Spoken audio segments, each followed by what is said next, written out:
get out of our lives and keep that old ranch," my daughter-in-law said at my husband's will reading. I accepted in silence. 1 week later, what I found in the ranch's basement made my phone ring 62 times. I'm glad to have you here. Follow my story until the end and comment the city you're watching from, so I can see how far my story has reached. I never thought the worst day of my life would come after I'd already buried my husband. The law office smelled like old leather and disappointment. I sat in the stiff chair, my hands folded in my lap, still wearing the black dress from Levi's funeral 3 days earlier. Across from me, my son Quinn shifted uncomfortably while his wife Maisie examined her manicured nails with theatrical boredom. The lawyer, Mr. Henderson, cleared his throat and began reading Levi's will in that monotone voice they all seemed to perfect. To my beloved wife Mildred, I leave the ranch property on Willow Creek Road. Before he could finish, Maisie let out an exaggerated sigh that cut through the room like a knife. "Oh, for crying out loud," she said, rolling her eyes. "Just get rid of that old dump and come live with us. You can help with the kids and actually be useful for once." My chest tightened. Quinn said nothing, just stared at his hands. This was my son, the boy I'd rocked to sleep every night when he had nightmares, the child I'd worked double shifts to support after his father lost job after job. Now, he couldn't even look at me. Mr. Henderson continued, his voice growing quieter. "The main residence, investment accounts, and remaining assets are to be divided between." Finally, Maisie interrupted again, sitting up straighter. "Something worth talking about."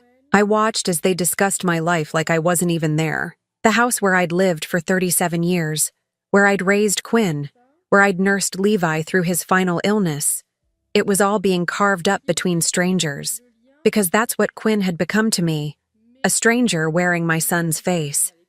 When the reading finished, Maisie stood up and smoothed her designer skirt.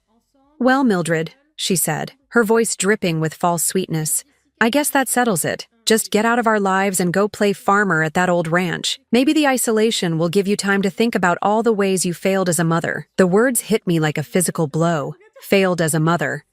I'd sacrificed everything for Quinn. My career, my dreams, my identity. I'd worked nights at the diner while he slept, saved every penny for his college fund, celebrated every small victory, and mourned every disappointment as if they were my own.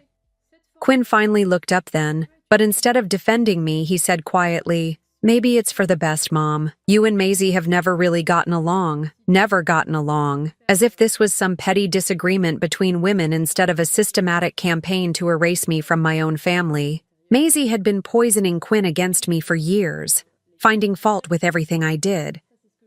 The gifts I brought the grandchildren were inappropriate. The advice I offered was outdated. The love I tried to show was suffocating." "I understand," I said, my voice barely above a whisper. I gathered my purse and stood on unsteady legs. "I'll pack my things." Maisie's smile was triumphant. "Don't forget to take all those old photos and knickknacks. We're redecorating anyway." Old photos and knickknacks. 40 years of memories reduced to clutter in her eyes. I walked out of that office feeling like I'd lost not just my husband, but my entire identity. The woman who'd been Quinn's mother, Levi's wife, the grandmother who'd secretly hoped to be a bigger part of her grandchildren's lives. She was being erased as efficiently as dust wiped from a shelf. The drive to pack my belongings was a blur of tears and disbelief. Quinn didn't offer to help. He didn't even come to see me off. When I pulled away from the house with my car loaded with boxes, I saw Maisie watching from the window, her expression satisfied, like she'd finally gotten rid of a persistent pest. The ranch was 40 miles outside town, down a dirt road that hadn't been maintained in years. As I bumped along in my old sedan, I wondered if this was how exile always felt, like driving toward the edge of the world while everything familiar disappeared in your rearview mirror. I'd only been to the ranch a handful of times over the years. Levi had inherited it from his grandfather, but never seemed interested in doing anything with it. "Too much work," he'd always said when I suggested we fix it up or sell it. "Too many memories." I never understood what he meant by that last part.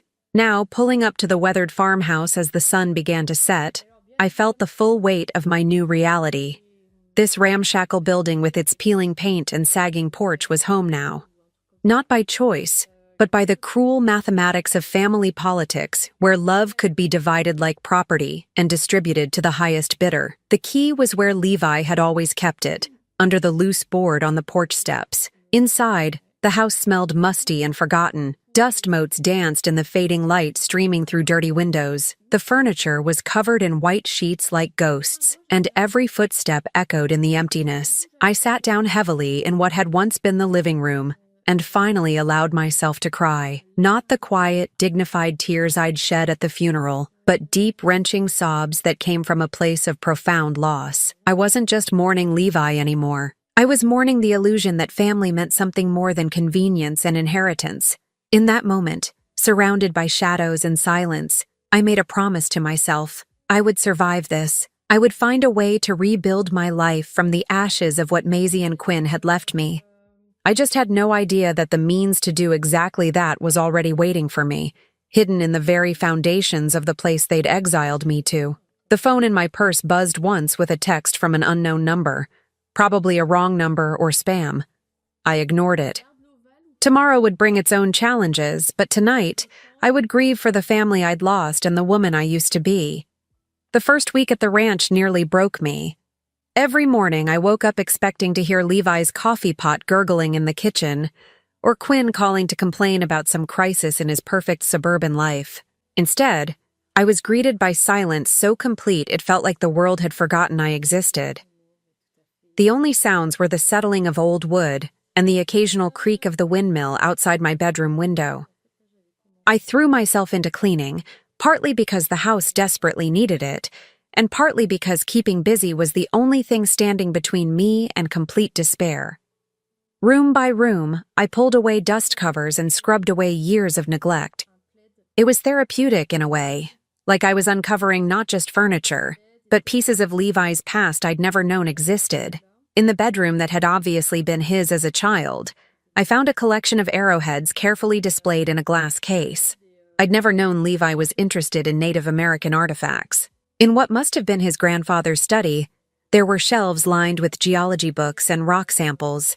Again, this was news to me. In 42 years of marriage, Levi had never mentioned rocks or minerals beyond complaining about the ones in our garden. The kitchen yielded the biggest surprise. Tucked behind a loose board in the pantry, I discovered a metal box containing old letters tied with string. My hands trembled as I untied the ribbon. They were love letters, but not the kind I expected. These were from someone named Elena, dated from the 1940s, written in Spanish.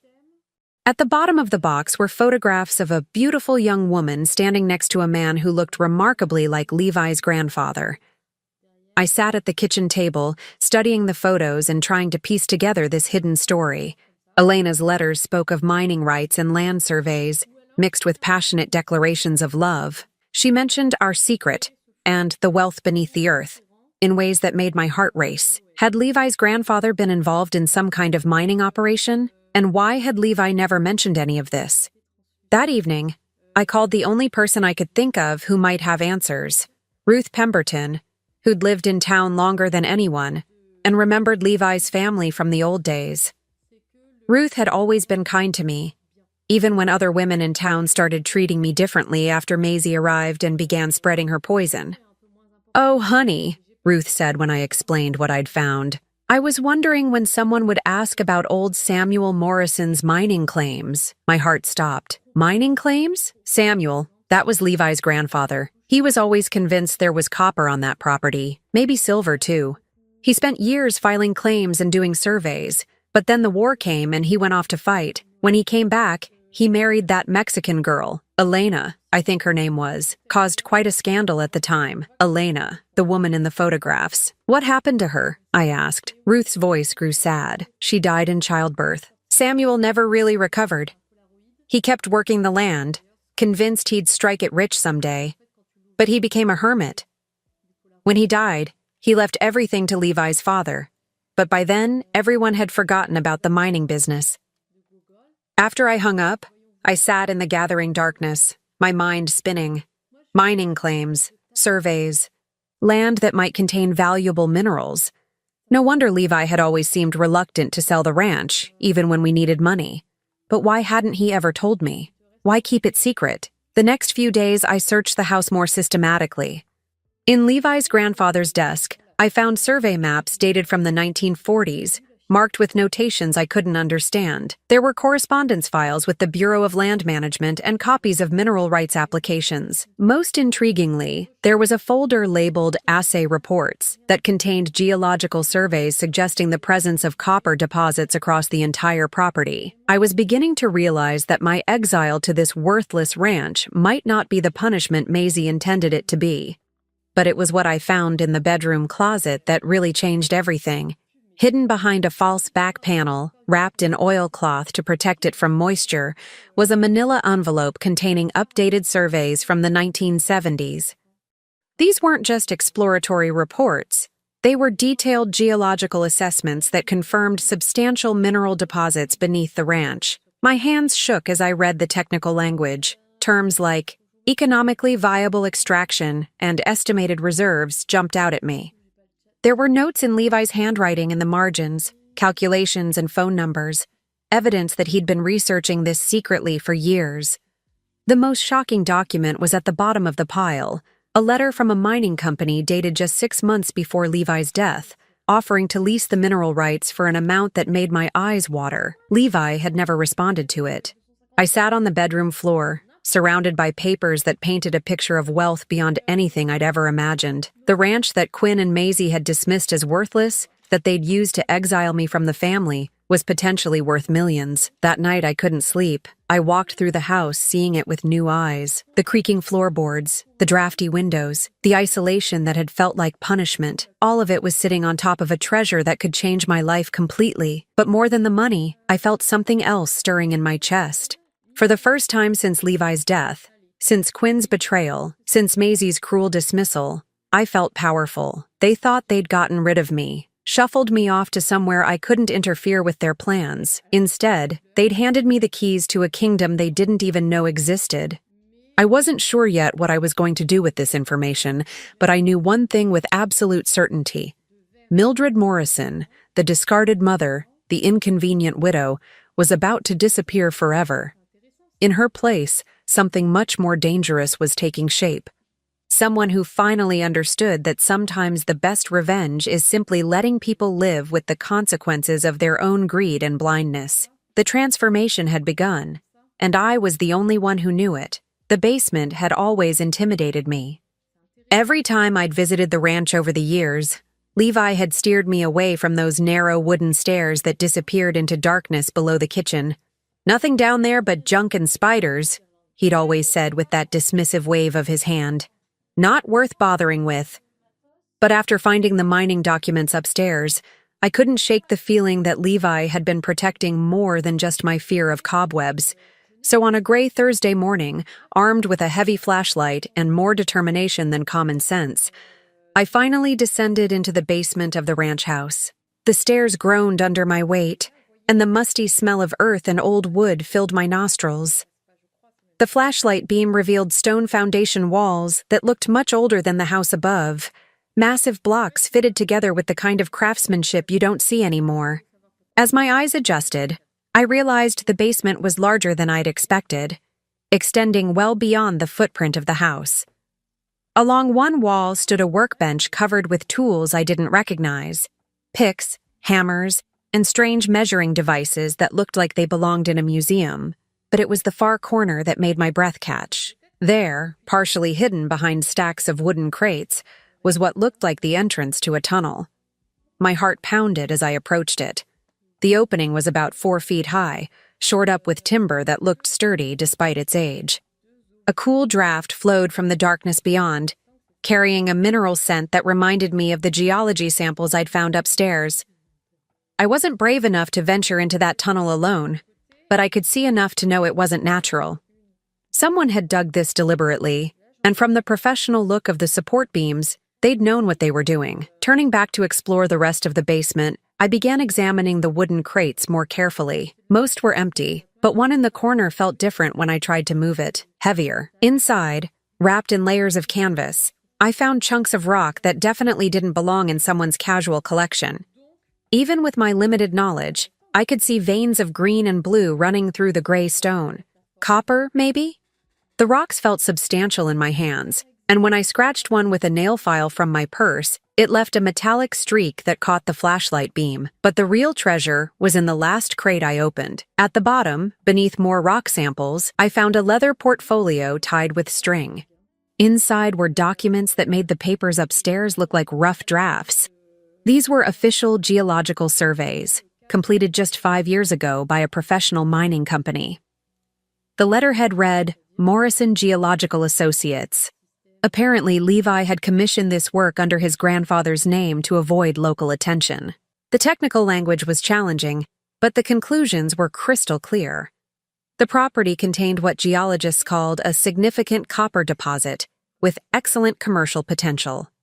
There were estimates of ore quality, extraction costs, and projected revenues that made my hands shake as I read them. One document was particularly eye-opening. A feasibility study that outlined how modern mining techniques could extract the copper with minimal environmental impact. The projected revenue over a 20-year lease was astronomical, enough to make someone wealthy beyond their wildest dreams. But the document that changed everything was dated just 3 months before Levi's death. It was a formal offer from Southwestern Mining Corporation to lease the mineral rights for an upfront payment of $2 million. Plus quarterly royalties that could total millions more over the life of the lease. Levi had never even told me about it. I sat on an overturned crate, surrounded by evidence of my husband's secret life, and tried to process what this meant. For years, while I'd worried about retirement savings and medical bills, while I'd watched Quinn struggle with his mortgage and Maisie complain about wanting a bigger house, we'd been sitting on a fortune. More than that, Levi had known about it. He'd commissioned surveys, received formal offers, and kept it all hidden from everyone, including me. Why? What had he been planning? I found part of the answer in the very last document in the portfolio, a handwritten note in Levi's familiar scrawl. It was dated just weeks before his final hospital stay. Mildred deserves better than what I gave her. This is her chance to have the life she sacrificed for Quinn and me. Don't let that woman ruin everything we worked for. That woman, even in his private notes, Levi couldn't bring himself to write Maisie's name. But his meaning was clear. He'd known exactly what kind of person his daughter-in-law was, and he'd been protecting this discovery from her. The ranch that Quinn and Maisie had dismissed as worthless, that they'd used to exile me from the family, was worth more than everything else in Levi's estate combined. They'd essentially handed me millions of dollars while congratulating themselves on getting rid of me. I climbed the basement stairs with my mind racing and my heart pounding. In the kitchen, I spread the documents across the table and tried to think clearly about what to do next. The smart thing would be to contact Southwestern Mining Corporation immediately, confirm their offer was still valid, and start the process of leasing the mineral rights. But something held me back. Maybe it was the memory of Maisie's smug smile as she'd dismissed me from my own family. Maybe it was the way Quinn had sat there silent while his wife humiliated me. Or maybe it was just the realization that for the first time in my adult life, I held all the cards. I thought about the phone calls I'd been ignoring all week. Quinn had left several voicemails that I'd deleted without listening to. Maisie had sent text messages that I'd blocked. They probably expected me to come crawling back, begging for forgiveness and a place in their perfect suburban life. Instead, I picked up my phone and called the number on the Southwestern Mining letterhead. A professional woman's voice answered on the second ring. Ms. Morrison? We'd been hoping to hear from you. Is this regarding your husband's mineral rights inquiry? I took a deep breath, feeling power flow through me like electricity. Yes, I said, my voice steadier than it had been in months. I'd like to discuss your proposal. Wonderful. We're still very interested in the property. In fact, given recent market conditions, we might be able to improve on our original offer. Could we arrange a site visit? As I scheduled the appointment for the following week, I caught my reflection in the kitchen window. The woman looking back at me wasn't the broken, grieving widow who'd been exiled from her own family. This was someone else entirely, someone with options, someone with power, someone who was about to change the rules of the game completely. I spent the rest of the day researching mining law and royalty agreements online. By evening, I understood exactly what I was sitting on and what it could mean for my future. More importantly, I understood what Quinn and Maisie had given up in their eagerness to be rid of me. That night, I slept better than I had since Levi's funeral. Tomorrow would bring new challenges, but for the first time since the reading of the will, I felt like I was moving towards something instead of running away from everything I'd lost. The phone in my bedroom buzzed once with another text from Quinn, but I didn't even look at it. Whatever crisis was driving him to reach out could wait. I had more important things to focus on now. Outside my window, the old windmill creaked in the night breeze, but it no longer sounded lonely. It sounded like a promise. The men from Southwestern Mining Corporation arrived on Tuesday morning in a white pickup truck that looked serious and expensive. I'd spent the weekend preparing for this meeting, researching everything I could about mineral rights and mining leases. I'd also driven into town and bought myself a new outfit. Not the practical clothes I'd worn for years while caring for Levi, but a sharp business suit that made me feel like someone worth taking seriously. The team leader, a weathered man named Frank Torres, had the kind of calm competence that comes from decades of experience. His assistant, a younger woman named Sarah Chen, carried a tablet and several pieces of equipment I didn't recognize. "Mrs. Morrison," Frank said, shaking my hand with genuine respect. "I'm sorry for your loss. Your husband was a smart man to hold on to this property." We spent the morning walking the boundaries of the ranch while Frank explained what they'd found in their previous surveys. He pointed out geological features I'd never noticed, rock formations that indicated mineral deposits, subtle changes in soil color that spoke to what lay beneath. "The copper seam runs diagonally across your property," Sarah explained, showing me a digital map on her tablet. "It's what we call a high-grade deposit, which means the concentration of metal is well above average. That translates to significantly higher royalty payments." When we reached the area above the basement tunnel, Frank stopped and smiled. "Your husband's grandfather was no fool. This tunnel follows the copper vein almost perfectly. He must have had good instincts about geology." "What kind of money are we talking about?" I asked, surprising myself with how businesslike I sounded. Frank and Sarah exchanged a look. "Mrs. Morrison," Frank said carefully, "given current copper prices and what we know about the deposit, we're prepared to offer you $4 million up front for a 20-year lease, plus quarterly royalties that should average between $300,000 and $500,000.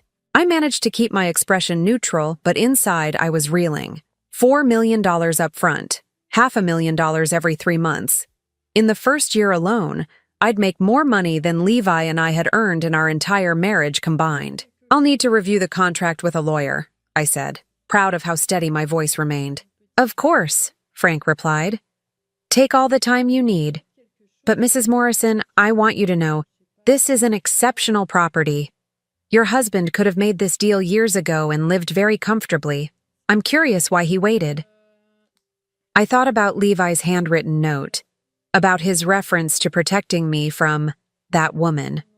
"I think he was waiting for the right time," I said. That afternoon, after Frank and Sarah left, I sat in the ranch house kitchen staring at the preliminary contract they'd given me. The numbers seemed almost fictional, but more than the money, I felt something else, a sense of possibility I hadn't experienced in decades. For 42 years, I'd defined myself by what I could do for other people. I was Quinn's mother, Levi's wife, the grandmother who sent birthday cards and Christmas presents. My own dreams had been set aside so long ago I'd almost forgotten what they were. Now, suddenly, I had the power to define myself however I wanted. My phone rang, interrupting my thoughts. The caller ID showed Quinn's number. For the first time in weeks, I answered. "Mom?" His voice sounded strained, uncertain. "I've been trying to reach you." "I've been busy," I said simply. There was a pause. "Look, Mom, Maisie thinks maybe we were too harsh at the lawyer's office. She wanted me to call and see how you're settling in." Maisie wanted him to call. Not Quinn himself. Even now, he couldn't have a conversation with his own mother without his wife's permission. "I'm settling in just fine," I said. "Good. That's good." Another pause. "The thing is, Mom, we're having some cash flow issues with the house. The property taxes are higher than we expected. and Maisie wants to renovate the kitchen. We were wondering if you might be able to help us out, just temporarily." There it was. They'd barely finished dividing up Levi's estate, and already they needed more money. I thought about the contract sitting on my kitchen table, about the millions of dollars I'd soon have access to. "How much?" I asked. "Well, the taxes are about $12,000, and the kitchen renovation would be around $30,000, so maybe $50,000 total? We'd pay you back as soon as we can refinance." $50,000. 6 months ago, that would have been an impossible sum. Now it was less than what I'd earn in quarterly royalties from the mining lease. "Quinn," I said slowly, "are you happy with Maisie?" The question clearly caught him off guard. "What? Of course I'm happy. Why would you ask that?" "Because in 42 years of marriage, your father never once asked me to lie for him, never made me choose between him and my family, and never made me feel ashamed of where I came from." Silence stretched between us. Finally, Quinn said quietly, "Mom, what are you trying to say?" "I'm saying that a good partner makes you better, not smaller. They don't isolate you from the people who love you." "Maisie doesn't isolate me. She has high standards." High standards. As if treating his mother with basic human decency was some kind of unreasonable expectation. "Quinn, do you remember when you were 8 and you wanted to build that treehouse in the backyard?" "Mom, what does this have to do with anything? Your father said it was too dangerous, too expensive, too much work, but I saw how much you wanted it, so I worked extra shifts at the diner and bought the lumber myself. We spent 3 weekends building it together. Do you remember that?" His voice was softer now. "Yeah, I remember. I would have done anything for you, Quinn. I did do anything for you. But I won't be treated like a burden or an embarrassment by anyone, including you." "Mom, I never said you were an embarrassment. You didn't have to say it. You sat there and let Maisie say it for you." Another long silence. When Quinn spoke again, his voice was small, like the little boy who used to crawl into my bed during thunderstorms. "What do you want me to do, Mom? She's my wife. I want you to be the man I raised you to be. The one who knows the difference between love and control." After I hung up, I sat in the growing darkness of the ranch house kitchen. Outside, I could hear the wind picking up, rattling the windows and making the old house creak. But for the first time since Levi's death, the sounds didn't make me feel lonely. They made me feel grounded. I picked up the mining contract and read through it again, this time focusing on the timeline. If I signed within the next 2 weeks, the upfront payment would be processed within 30 days. By the end of next month, I'd be financially independent in ways I'd never imagined possible. The question was, what did I want to do with that independence? As I got ready for bed, I caught sight of myself in the bathroom mirror. The woman looking back at me was different from the one who'd left the lawyer's office in tears just 3 weeks ago. This woman had options. This woman had power. This woman was just beginning to understand what she was capable of. My phone buzzed with a text from an unknown number, probably spam, but something made me look at it anyway. "Mrs. Morrison, this is Janet from Dr. Phillips's office. Your husband's final medical bills are overdue. Please call to arrange payment." I stared at the message for a long moment, then deleted it without responding. Tomorrow, I'd call Dr. Phillips's office and pay off Levi's medical bills in full. Not because I had to, but because I chose to. The difference between those two things was becoming clearer to me every day. And tomorrow, I'd start making choices based on what I wanted, not what other people expected from me. For the first time in my adult life, I was about to discover what that felt like. The contract was signed on a Thursday. I'd driven into the city to meet with an attorney I'd found through the State Bar Association, a sharp woman named Patricia Wells, who specialized in mineral rights law. She'd reviewed every line of the Southwestern mining agreement with the kind of attention to detail that made me grateful I'd waited. "This is an excellent deal, Mrs. Morrison," Patricia had said, sliding the final documents across her mahogany desk. "In 30 years of practice, I've rarely seen terms this favorable for a property owner." When I signed my name at the bottom of the last page, I felt something shift inside me, like tumblers falling into place in a lock that had been jammed for decades. The woman who'd been dismissed from her own family's future was now worth more than all of them combined. The first payment would arrive within 2 weeks, $4 million, deposited directly into an account I'd opened specifically for this purpose. I'd also arranged for the quarterly royalty payments to go into a separate investment account. Patricia had recommended a financial advisor who specialized in sudden wealth. Apparently, I wasn't the first person to strike it rich through unexpected inheritance. But the money, as life-changing as it was, wasn't what filled me with satisfaction as I drove back to the ranch.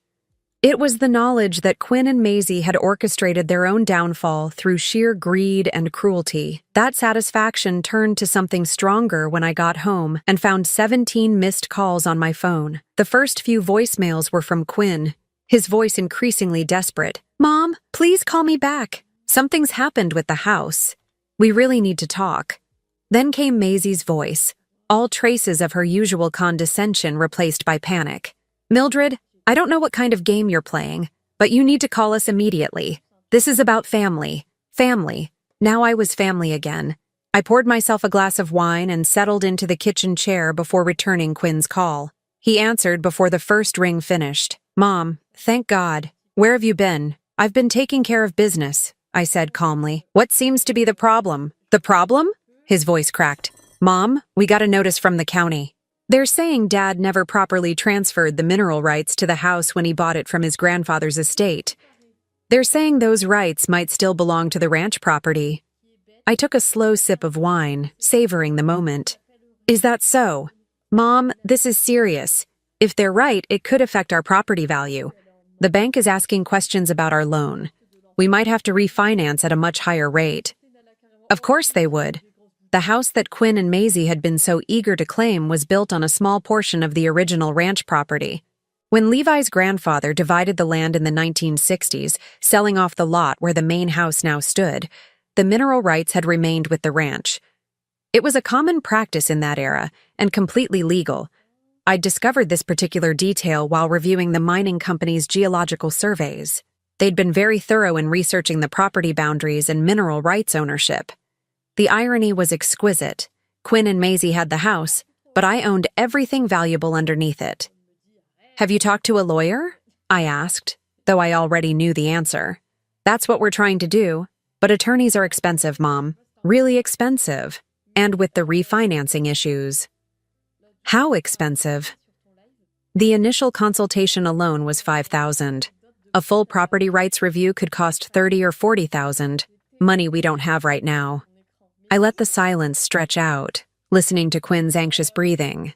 Finally, I said, "Well, that is a problem, Mom. Please. I know things have been difficult between us lately, but we're family. We need to stick together. Family." There was that word again. It was amazing how quickly it reappeared in their vocabulary when they needed something. "Quinn, do you remember what Maisie said to me at the lawyer's office?" "Mom, she was upset. We all were.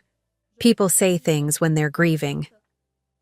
She told me to get out of your lives and go play farmer. She said I'd failed as a mother. She said maybe the isolation would give me time to think about my failures."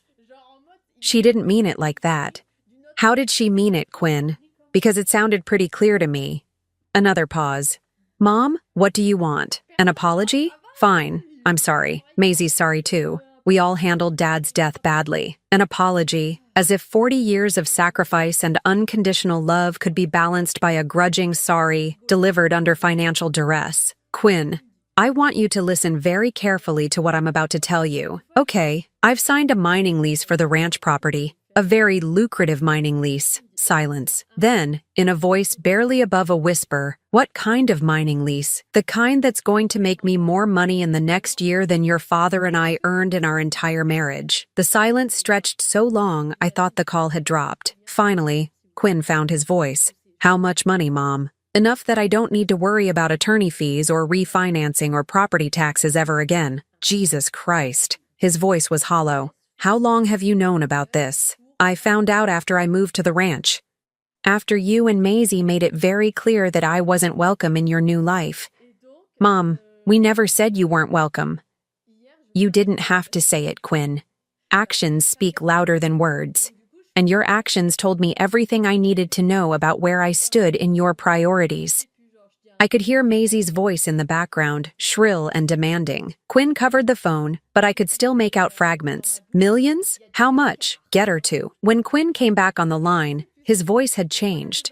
It was the tone he used to use when he wanted something as a child, wheedling, manipulative, calculated to trigger my maternal instincts. Mom, I know we've made mistakes, but we're family.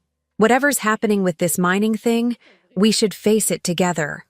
Maybe we can work something out that benefits everyone. Benefits everyone. Translation: give us money. What kind of arrangement did you have in mind? I asked. Well, if the mineral rights thing affects our property, maybe we could merge the properties back together. Pool our resources. We could all live comfortably. All live comfortably. After they'd worked so hard to exile me from their comfortable life.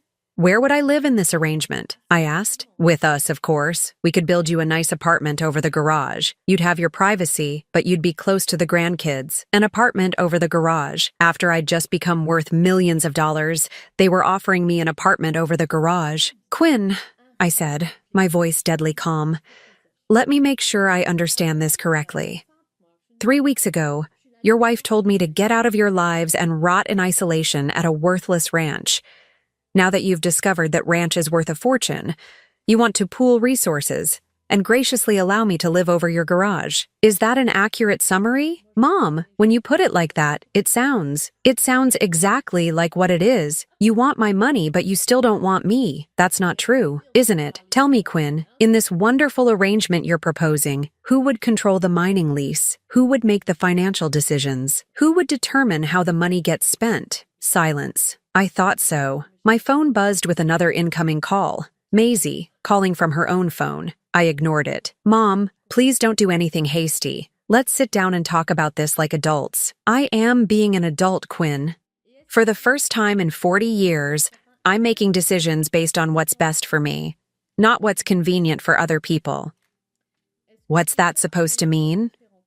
It means I'm done being your safety net. I'm done being the person you call when you need money or free babysitting or someone to blame for your problems. I'm done being expendable. You're not expendable, Mom. You're not thinking clearly. Grief can make people do irrational things. Irrational. Now I was irrational for refusing to bail them out of a crisis of their own making. Quinn, the next time you speak to me, I want it to be because you actually want a relationship with me, not because you want something from me. Until then, I suggest you figure out how to solve your own problems. I hung up before he could respond. Within seconds, my phone was buzzing again. Quinn, then Maisie, then Quinn again. I turned it off and set it aside. Outside, the sun was setting over the ranch, painting the sky in shades of gold and crimson. Tomorrow, representatives from the mining company would arrive to begin the preliminary survey work. Soon, this quiet property would be bustling with activity as they prepared to extract the wealth that had been sleeping beneath the earth for millions of years. But tonight, it was just me and the silence and the knowledge that everything had changed. I wasn't the woman who'd been exiled from her own family anymore. I wasn't the convenient source of emergency funds or free labor or guilt-absorbing apologies. I was Mildred Morrison, and I was worth exactly what I said I was worth. Nothing more, and definitely nothing less. My phone, even though it was turned off, seemed to pulse with the weight of all those missed calls. 62 attempts to reach me in a single day. Not because they'd suddenly realized they loved me, but because they'd finally realized what they'd thrown away. The irony was almost too perfect to believe. 6 months later, I was sitting on the porch of my renovated ranch house, watching the sunrise paint the mountains purple and gold when the mining company's quarterly report arrived. The envelope felt substantial in my hands, thick with official documents and financial statements. Inside, along with the usual technical updates about extraction progress and market prices, was a check that still made my breath catch, even though I'd received 3 of them now. $437,000. My share of the copper sales for the previous quarter. I set the check aside and picked up my coffee, savoring the ritual that had become precious to me. Every morning, I sat on this porch and watched the world wake up around me. Some days I saw deer grazing in the distance. Other days, I watched the mining crews arrive for their shift, respectful and efficient in their work on the far side of the property. The phone beside me rang once and stopped. Someone leaving a voicemail. I didn't rush to check it anymore. These days, most of my calls were from people I actually wanted to talk to. Patricia Wells, my attorney, keeping me updated on legal matters. Frank Torres from the mining company, providing operational updates. Dr. Sarah Chen, who'd become something of a friend as well as a professional contact, and sometimes, though less frequently now, from Quinn. The character of his calls had changed over the past 6 months. The desperate pleading had gradually given way to awkward attempts at normal conversation. Last week, he'd called to tell me that his youngest daughter had lost her first tooth. The week before, he'd asked for my pot roast recipe. Small gestures, but they felt different than his previous communication. Less calculated, more genuine. I'd started answering about half of his calls. Maisie, on the other hand, had stopped calling entirely after a particularly unpleasant conversation in February, where she'd accused me of manipulating the situation and turning Quinn against his own family. I'd listened to her rant for about 2 minutes before calmly informing her that I had neither the time nor the inclination to manipulate anyone, and that if Quinn was reconsidering his priorities, perhaps she should examine her own behavior instead of blaming me. She'd hung up on me. It was the last time we'd spoken. From what Quinn told me during our careful conversations, their marriage was struggling. The financial stress of the mineral rights issue had exposed cracks that had probably been there all along. Quinn had been forced to take out a second mortgage at a punitive interest rate. Maisie's grand renovation plans had been shelved indefinitely. Most tellingly, Quinn had started attending family therapy sessions, alone since Maisie refused to participate. "I'm learning about boundaries," he'd told me during our last conversation, about the difference between supporting someone and enabling them. I'd said nothing, but the irony wasn't lost on me. Quinn was learning lessons I'd tried to teach him for years, but only after watching his own world crumble under the weight of his wife's demands. The mining operation itself had exceeded everyone's expectations. The copper deposit was not only larger than initially projected, but the ore quality was exceptional. Frank had mentioned that other mining companies were expressing interest in adjacent properties, drawn by the success of our operation. "You're sitting on one of the richest copper strikes in the region," he'd told me last month. "Your husband's grandfather had good instincts." I'd used some of the money to completely renovate the ranch house, but tastefully, preserving its character while adding modern conveniences. Solar panels on the roof, a new kitchen with efficient appliances, central heating and air conditioning, high-speed internet that allowed me to manage my investments and stay connected to the world. But more than the physical improvements, I'd invested in experiences. I'd taken a photography class and discovered I had an eye for capturing the beauty of the landscape around me. I'd traveled to Santa Fe and spent a week learning about the Native American culture that had shaped this region's history. I'd even taken a geology course at the community college, wanting to understand the science behind the wealth flowing from my land. For the first time in my adult life, I was living for myself. The voicemail light was blinking on my phone. I picked it up and played the message. "Hi, Mom." Quinn's voice was softer than it used to be, less demanding. "I wanted to let you know that Emma made the honor roll this semester, and Tommy's soccer team made it to the regional finals. I thought you might want to know." A pause. Then, "I also wanted to say that I've been thinking about what you said, about being the man you raised me to be. I'm trying, Mom. It's harder than I thought it would be, but I'm trying." Another pause, longer this time. "I love you, Mom. I know I haven't said that enough lately, but I do, and I'm sorry for everything." The message ended with a soft click. I sat with the phone in my lap, watching a hawk circle high above the mesa. Quinn's apology wasn't the desperate plea for money that had characterized his early calls. It felt genuine, earned through months of difficult self-examination rather than prompted by immediate financial need. I scrolled through my contacts and called him back. "Mom?" He sounded surprised, hopeful. "I got your message," I said. "Tell me about Emma's honor roll." For the next 20 minutes, we talked about his children, their achievements and struggles and dreams. Quinn told me about Tommy's soccer skills and Emma's passion for science.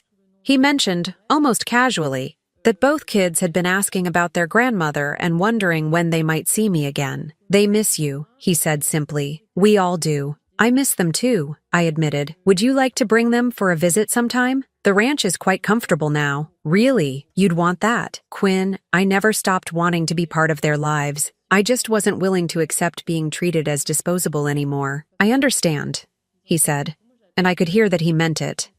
"Maisie and we're separated right now. Have been for about a month." I wasn't surprised, but I was careful not to sound pleased. "I'm sorry to hear that." "Are you?" "I'm sorry that your marriage didn't work out the way you hoped." "I'm not sorry that you're finally putting your own needs and your children's needs first." She said I'd have to choose between her and you, and I told her that anyone who would make me choose between the people I love doesn't understand what love means. I felt something loosen in my chest, a knot of tension I'd been carrying for so long I'd forgotten it was there. "I'm proud of you," I said, and meant it completely. "Can I ask you something, Mom?" "Of course. When you found out about the mining thing, about how much money it was worth, did you ever think about sharing it with us? Even after everything that happened?" I considered the question carefully. "Do you want the honest answer?" "Yes." For about 5 minutes, I thought about using the money to solve everyone's problems.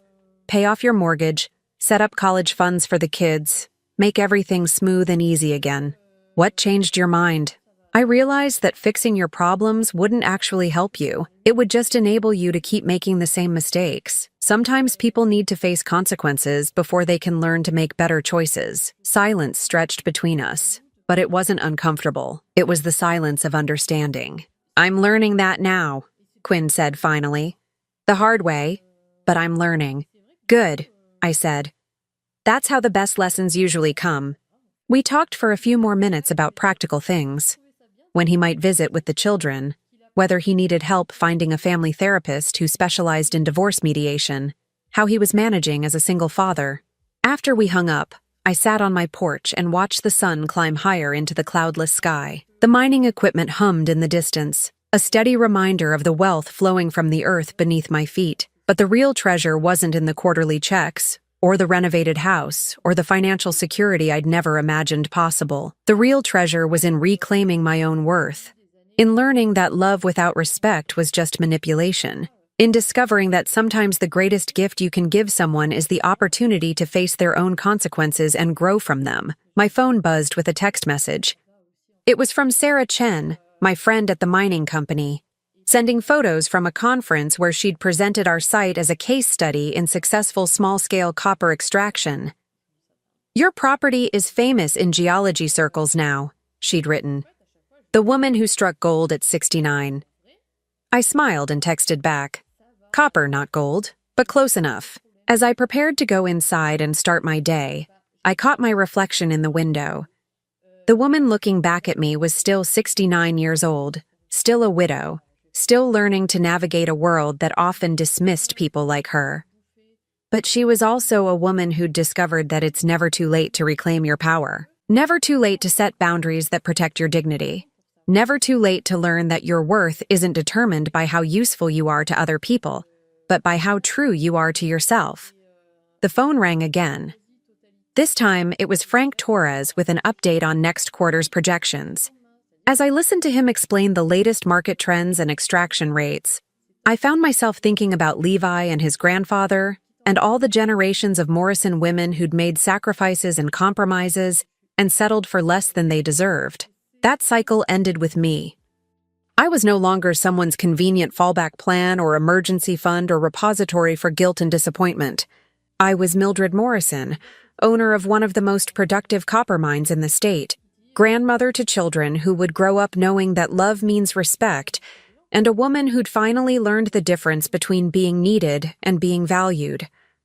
The transformation was complete, and it had happened exactly as it should have, quietly, with dignity, and entirely on my own terms. Now I'm curious about you who listened to my story. What would you do if you were in my place? Have you ever been through something similar?